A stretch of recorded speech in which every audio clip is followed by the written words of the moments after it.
MGMP PPKN SMP tingkat Kabupaten Bekasi mempersembahkan video pembelajaran PPKN.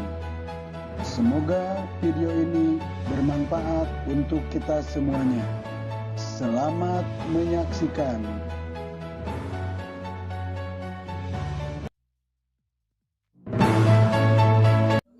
Assalamualaikum warahmatullahi wabarakatuh. Selamat pagi, selamat siang.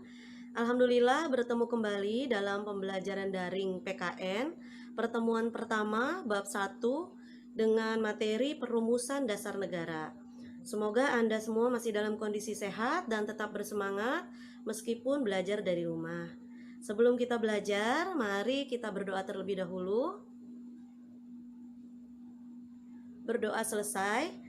Selanjutnya nanti Anda akan diberi video. Seperti biasa, video pembelajaran ini harus Anda simak dengan baik sehingga nanti ke depannya Anda menemukan ilmu-ilmu baru sehingga Anda dapat menjawab pertanyaan dengan baik.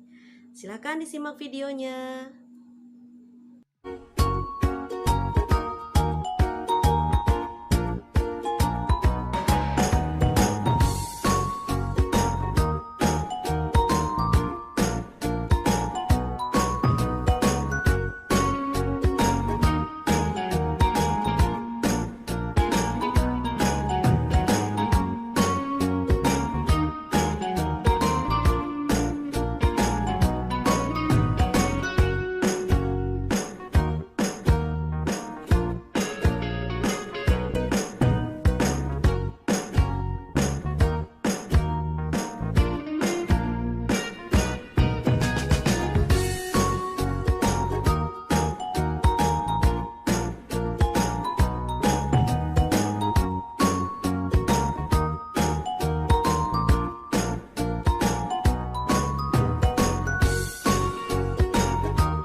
Baik, barusan Anda menyimak dan menyaksikan video. Berarti Anda sudah memiliki pandangan ya bahwa hari ini kita akan belajar PKN kelas 7 bab 1 pertemuan pertama pembelajaran daring kita, yaitu judulnya Perumusan dan Penetapan Pancasila sebagai Dasar Negara. Apa saja yang akan kita bahas? Peta konsep yang akan kita bahas hari ini adalah yang pertama, perumusan Pancasila sebagai dasar negara, penetapan Pancasila sebagai dasar negara, dan semangat pendiri negara dalam merumuskan dan menetapkan Pancasila sebagai dasar negara. Tujuan pembelajaran kita yaitu yang pertama, mengidentifikasi perumusan Pancasila sebagai dasar negara, pembentukan BPUPKI oleh para pendiri bangsa, mengidentifikasi penetapan Pancasila sebagai dasar negara, dan yang ketiga adalah mengadaptasi semangat dan komitmen kebangsaan para pendiri negara dalam perumusan dan penetapan Pancasila sebagai dasar negara. Hari ini kita akan belajar pada bagian yang pertama, yaitu mengidentifikasi perumusan Pancasila sebagai dasar negara dan pembentukan BPUPKI oleh para pendiri bangsa. Mari kita lihat bagian pertama, yaitu pembentukan BPUPKI. Kita melihat timelinenya ya, yaitu sejarahnya.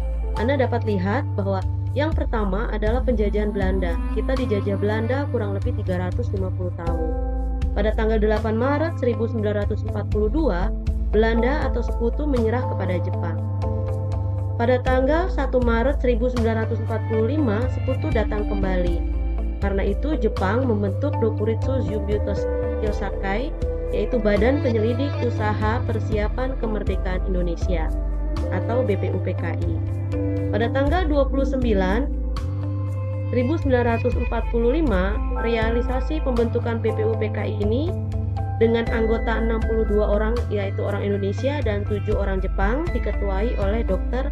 KRT Rajiman Widyoningrat.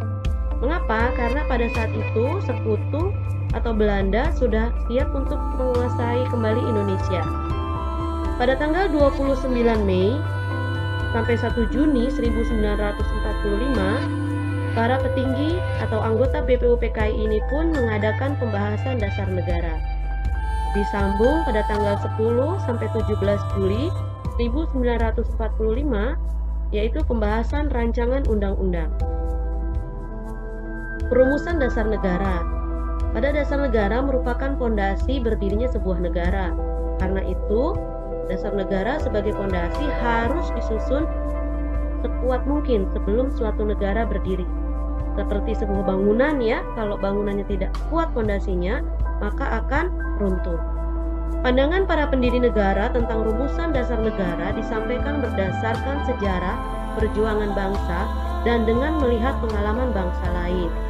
Rumusan yang diusulkan memiliki perbedaan satu dengan yang lain. Namun demikian, rumusan-rumusan tersebut memiliki persamaan dari segi materi dan semangat yang menjiwainya. Meskipun diilhami oleh gagasan-gagasan besar dunia, tetapi tetap berakar pada kepribadian dan gagasan besar dari bangsa Indonesia sendiri. Inilah mengapa dasar negara kita harus dirumuskan. Rumusan dasar negara diusulkan oleh beberapa tokoh. Yang pertama yaitu Muhammad Yamin, yang kedua Dr. Supomo, yang ketiga Insinyur Soekarno. Mereka memiliki pandangan masing-masing. Muhammad Yamin yaitu yang pertama ketuhanan yang Maha Esa, yang kedua kebangsaan persatuan Indonesia, yang ketiga rasa kemanusiaan yang adil dan beradab, yang keempat kerakyatan yang dipimpin oleh hikmat kebijaksanaan dalam permusyawaratan perwakilan, yang kelima keadilan sosial bagi seluruh rakyat Indonesia. Dr. Supomo juga sama. Beliau mengajukan dasar negara, 5 dasar negara. Yang pertama adalah persatuan, yang kedua kekeluargaan, yang ketiga keseimbangan lahir dan batin, yang keempat musyawarah, yang kelima keadilan rakyat. Sedangkan Insinyur Soekarno walaupun sama mengacu pada 5 poin juga, yaitu kebangsaan Indonesia, internasionalisme atau perikemanusiaan, mufakat atau demokrasi, kesejahteraan sosial, ketuhanan yang berkebudayaan. Ini adalah beberapa usulan sebagai dasar negara dari para tokoh kita. Pembahasan BPUPKI. Pada akhir masa persidangan pertama, jadi BPUPKI itu mengadakan beberapa kali persidangan, baik resmi maupun tidak resmi. Untuk persidangan pertama, Ketua BPUPKI membentuk panitia kecil yang bertugas untuk mengumpulkan usulan para anggota yang akan dibahas pada sidang berikutnya. Panitia kecil ini beranggotakan 8 orang, di bawah pimpinan Insinyur Soekarno dengan anggota Ki Bagus Hadikusumo, Kiai Haji Wahid Hasim, Mr. Muhammad Yamin, Sutarjo Karto Hadikusumo, A.A. Maramis, Oto Iskandar Dinata, dan Dr. Andes Muhammad Hatta. Sesudah sidang Cusang-in, panitia kecil mengadakan rapat dengan 38 anggota BPUPKI di kantor besar Jawa Hokakai. Pertemuan tersebut membentuk lagi satu panitia kecil yang terdiri atas 9 anggota yang diketuai oleh Insinyur Soekarno, Muhammad Hatta, Muhammad Yamin, A.A. Maramis, Mr. Ahmad Subarjo berasal dari golongan kebangsaan, Kiai Haji Wahid Hasim, Kiai Haji Kahar Muzakir, Haji Agus Salim, dan R. Abikusno Cokro Sujoso berasal dari golongan Islam. Panitia kecil yang berjumlah 9 orang ini dikenal dengan sebutan Panitia 9, yang bertugas untuk menyelidiki usulan-usulan mengenai perumusan dasar negara. Panitia 9 mengadakan rapat di rumah kediaman Insinyur Soekarno. Setelah itu, pada tanggal 22 Juni 1945, Panitia 9 ini mencapai satu kesepakatan tentang rancangan pembukaan undang-undang. Nah, Muhammad Yamin dalam hal ini menamakan Piagam Jakarta, Insinyur Soekarno menamakan Mukadimah, Sukiman Wijo Sanjoyo menyebutnya menjadi Gentleman Agreement. Nah, hal ini yang disepakati ini tercantum dalam pembukaan Undang-Undang Dasar Negara Republik Indonesia tahun 1945. Saya rasa Anda juga sudah mengetahuinya ya. Anda bisa membuka kembali buku Anda, atau Anda bisa browsing isi dari pembukaan Undang-Undang Dasar 1945 tersebut. Naskah Mukadimah yang ditandatangani oleh 9 orang anggota Panitia 9 dikenal dengan nama Piagam Jakarta atau Jakarta Charter. Panitia kecil penyelidik usul-usul berkeyakinan bahwa Mukadimah dapat menghubungkan, mempersatukan paham-paham yang ada di kalangan anggota-anggota BPUPKI. Selanjutnya, naskah Mukadimah tersebut dibawa ke sidang kedua BPUPKI tanggal 10 sampai 17 Juli 1945. Pada tanggal 14 Juli 1945, Mukadimah disepakati oleh BPUPKI. Perubahan isi dasar negara dalam Mukadimah. Dalam alinea keempat, naskah Piagam Jakarta tersebut terdapat rumusan dasar negara sebagai berikut. Ketuhanan dengan kewajiban menjalankan syariat Islam bagi pemeluk-pemeluknya, kemanusiaan yang adil dan beradab, persatuan Indonesia, kerakyatan yang dipimpin oleh hikmat kebijaksanaan dalam permusyawaratan perwakilan, keadilan sosial bagi seluruh rakyat Indonesia. Hal ini mengalami perubahan, yaitu pada poin pertama, ketuhanan yang Maha Esa. Mengapa hal ini bisa terjadi perubahan? Perubahan terjadi karena latar belakangnya adalah Muhammad Hatta bermula dari datangnya utusan Opsir Kaigun atau Angkatan Laut Jepang. Mereka memberitahukan bahwa wakil-wakil Protestan dan Katolik dari wilayah yang dikuasai oleh Angkatan Laut Jepang merasa keberatan dengan bagian kalimat rumusan dasar negara dalam naskah Piagam Jakarta. Kalimat yang dimaksud adalah ketuhanan dan kewajiban menjalankan syariat Islam bagi pemeluk-pemeluknya. Terhadap keberatan tersebut, sebelum sidang PPKI dimulai, Muhammad Hatta mengajak Ki Bagus Hadikusumo, Kiai Haji Wahid Hasyim, Mr. Kasman Singodimedjo, dan Mr. Tengku Muhammad Hasan mengadakan suatu rapat pendahuluan, supaya tidak terpecah sebagai bangsa. Tokoh pendiri bangsa yang bermusyawarah telah bermufakat untuk menghilangkan bagian kalimat tersebut dan menggantinya dengan rumusan ketuhanan yang Maha Esa. Rumusan dasar negara kita kenal sekarang dengan Pancasila. Anda pasti masih mengingat ya isi dari Pancasila tersebut. Baik, sampai situ saja. Semoga Anda memahami apa yang kita pelajari hari ini.